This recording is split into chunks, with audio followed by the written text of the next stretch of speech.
Hi everyone, this is Mrs. V Chen. Welcome to my Form 6 Cost Accounting lesson number 8. So today we do one DSE question in 2016, which is about the difference between absorption costing and marginal costing. Alright, so here is the question in 2016. Let's look at the things we have to prepare in part A here. So we need to draw up income statements, and which is using marginal costing system. So remember, what is the purpose for marginal costing system? Which is for decision making. So therefore, we do not have gross profits. We change gross profit to contribution. Okay, so here is the income statements. So we start with the name of the company, and the formula for contribution is equal to total sales minus all the variable costs, because only variable costs which are relevant to decision making. Before we draw up the income statement, so what is very important, that is to identify the costs behavior for each item. So here, direct material is a kind of variable costs, and then direct labor, variable costs. And then what about total manufacturing overheads? According to point 1 here, saying that this include both variable and fixed manufacturing overheads. So that means it is a kind of mixed costs. Okay, and point 2, we are also given the amounts of fixed parts in the manufacturing overheads, so which is 40,000, and the actual amount is also 40,000. Okay, so therefore let me draw you a diagram to do analysis in this situation. Okay, so here I have manufacturing overheads. So how much is the total? So we are given this, which is $6 per unit, and then altogether this is 10,000 number of units. So I have 6 times 10,000 number of units, so altogether we have 60. So this is total manufacturing overheads. Now since it is mixed means it consists both fixed manufacturing overheads and the variable manufacturing overhead, right? Okay, so how much is mixed according to point 2 here, so which is 40,000. So we have 40,000 for mixed. Therefore, how much left for variable? That will be 60 minus 40, so that we get 20,000. All right, so this is total variable, and then divided by how many units? 10,000, so that we get this $2 per unit for the variable overhead. Okay. Next, we come to point number 3. So the company hired 2 salesmen for a total annual salary of $128,000. So what is this total annual salary? The cost behavior. It is a kind of fixed costs. And then on top of the salary, there was an incentive payment. Okay, so what is the purpose for incentive payment? You give them commission to make salesmen work harder. All right, so that therefore incentive payment must be a kind of variable costs. And then how do we calculate this incentive payment? So actually incentive payment is same as sales commission. Okay, all right, according to the information here, it says that is which is 5% of sales, so that we have this 5% times sales, right? Okay, and then 5% times what? How do we get sales? Sales is equal to selling price times quantity sold. Okay, since we need to work out variable costs per unit, so the next thing will be we want to work out incentive payment per unit, or this sales commission per unit. So therefore the formula will be equal to, so 5% times selling price times quantity sold. Therefore on top I have total incentive or total sales commission to get 1 unit, so divided by quantity sold. All right. So to simplify this formula, so this quantity sold and quantity sold cancel out. So therefore, what is this sales commission per unit? So which is equal to 5% times selling price. So here we have the formula of alright, so incentive payment per unit or commission,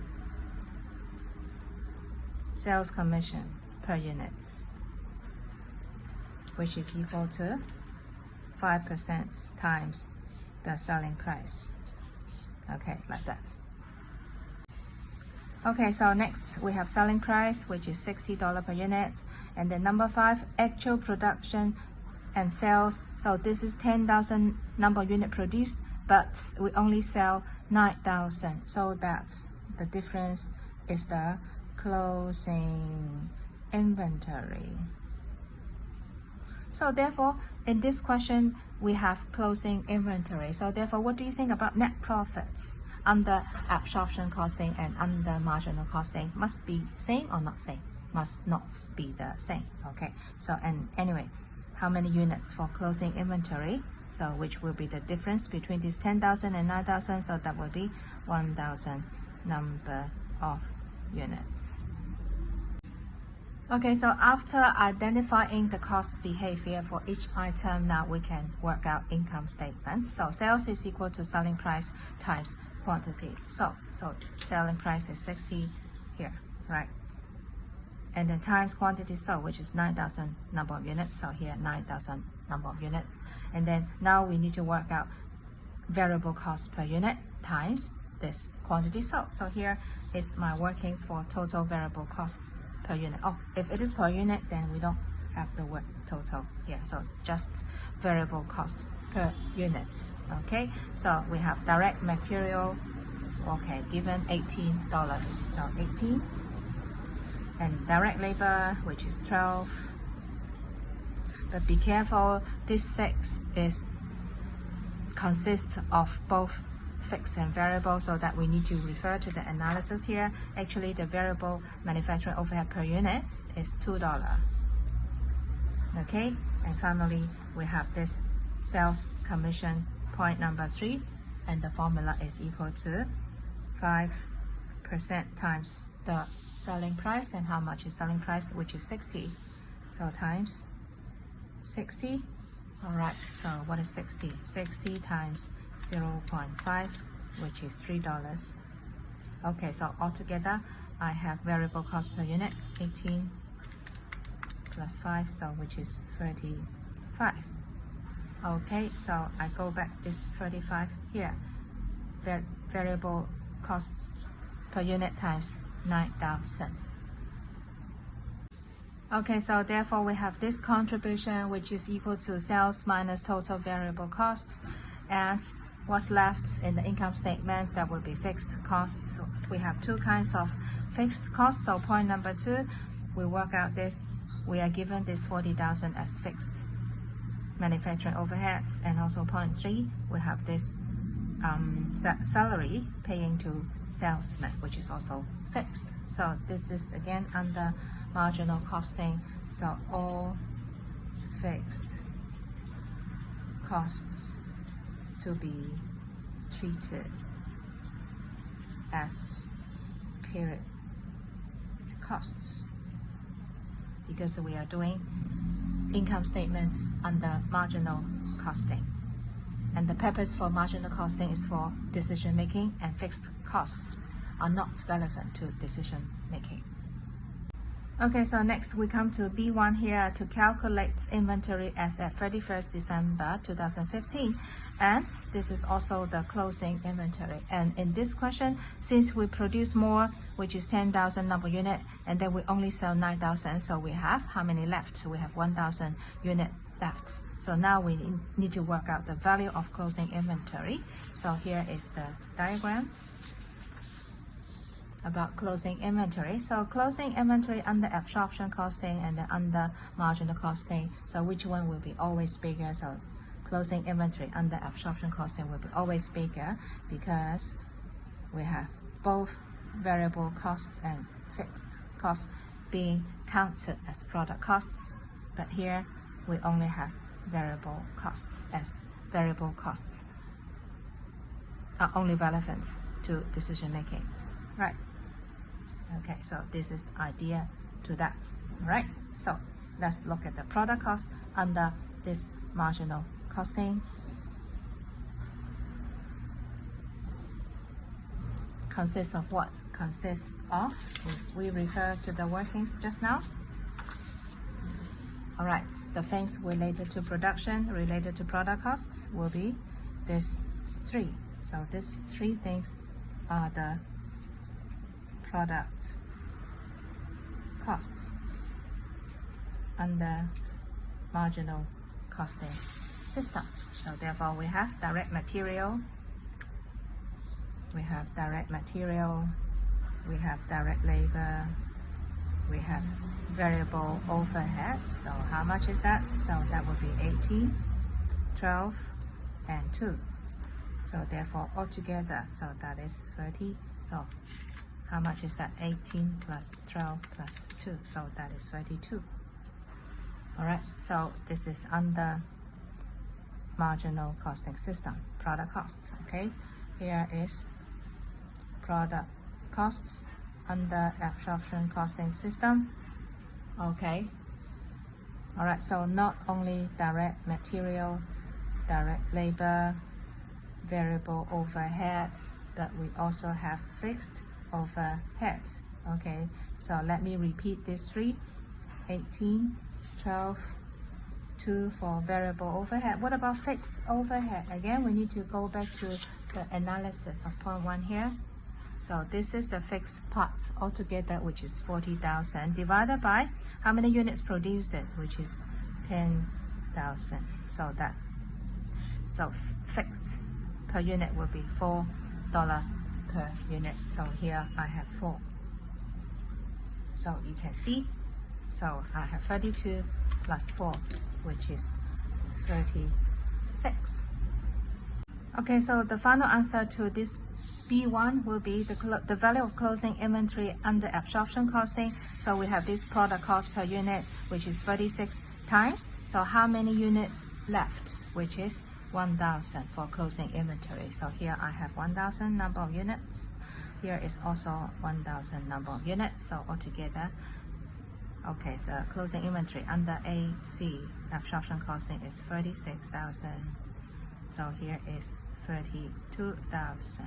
Okay, so what is the difference between this, which is 4,000? So therefore, the net profit under AC and MC must not be the same. Okay, if we move forward to part 2 here, which is explain the reason for the difference in the amounts of inventory, and C, the last part, compare the net profit under the marginal and absorption costing system. Okay, so we can do that together to work out part C. The difference in this net profits is the difference between this closing inventory, which is 4,000. Okay, so if you look at the answer to C here, the net profit reported under absorption costing system would be 4,000 higher. So why it is 4,000 higher? If you look at this diagram again, closing inventory under AC is higher than closing inventory under marginal costing. So higher cost of goods sold, so higher closing inventory, so cost of goods sold will be lower. Okay, and then lower cost of goods sold, net profit will be higher.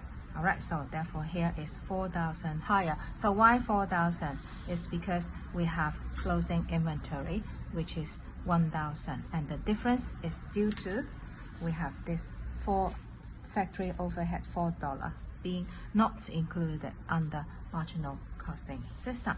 Okay, so there is only one situation when net profits under AC, which is same as net profits under marginal costing.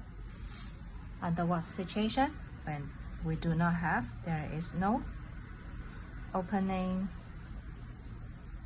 inventory and closing inventory. Okay, so this is a bit of revision. But since there is closing inventory, therefore net profit under absorption costing will be higher than net profit under marginal costing, and then you can prove that this 4,000 is due to this $4 of FOH, fixed overhead, $4 times 1,000, which is the closing inventory. Okay, so therefore reasons for the difference here under marginal costing, fixed overheads are expenses treated as period costs. And then what about absorption? Part of the fixed overhead is added to product costs, like this $4 per unit here. Okay, so here we have the meaning and the reason to explain why net profit under absorption costing is not the same as marginal costing. Okay, now we come to the final parts in this question. So we have this Anson company receive an offer from a local supplier, all right, at the price of $5.7. Okay, let's see what we need to do here, which is explain with supporting calculations whether the firm should continue to manufacture or whether company should purchase from the local supplier. Now, the most difficult thing is what to calculate is not given. So therefore, what we need to calculate to make decision is to focus on how much we need to pay, or how much is the costs of manufacturing. And then we need to compare the cost of manufacturing with costs of purchasing or costs of buying. Alright, so here I have the diagram to make comparison between cost of buying and then cost of manufacturing. So for this cost of manufacturing, we don't need to calculate because we already have the data before. All the product costs under marginal costing consists of direct material, direct labor, variable overheads, which is $32 per unit. Okay, now we come to cost of buying. Here we have purchase price, so which is 5.7, and then direct material, direct labor, variable overhead, and now we need to look at the change. So the company estimated that if the offer is accepted, variable manufacturing overheads will be reduced by 0.2. So here I have variable overhead. Before it is 2, now it is reduced by 0.2. Okay, the change. And then if we accept the offer, direct labor cost will be reduced by 10%. So direct labor cost before is not $12. So I have $12 reduced by 10%. That means times 90% left. And the last sentence here, direct material cost will be reduced by 4.5 per unit. So this is 18 reduced by 4.5. Okay, so altogether I can work out how much is costs of buying. So that is 18 minus 4.5, 13.5, and then 12 times 0.9. I have this 10.8, and finally 2 minus 0.2, 1.8. And how much will be the total cost of buying for 1 unit? 10.8 plus 13.5 plus 5.7.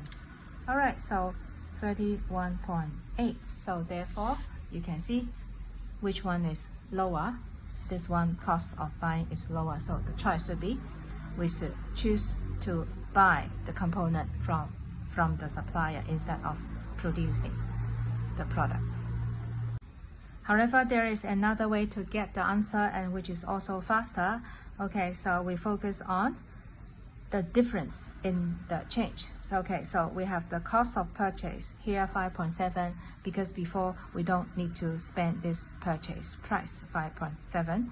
And then what happens if we choose to purchase? Then we save money. So we save direct material, we save direct labor, and then we save variable overhead. So by making this comparison on the change. So the total cost saving, which is 0.2, and this 0.2 is exactly the difference between this 31.8 and 32. So therefore, we can make final conclusion and saying that there is costs saving if we buy, okay, and which is 0.2 per unit. Alright, so the choice should be the company should purchase the component from the supplier. Alright, so that's all about this DSE question in 2016. So thank you for watching. I'll see you next time. Bye bye.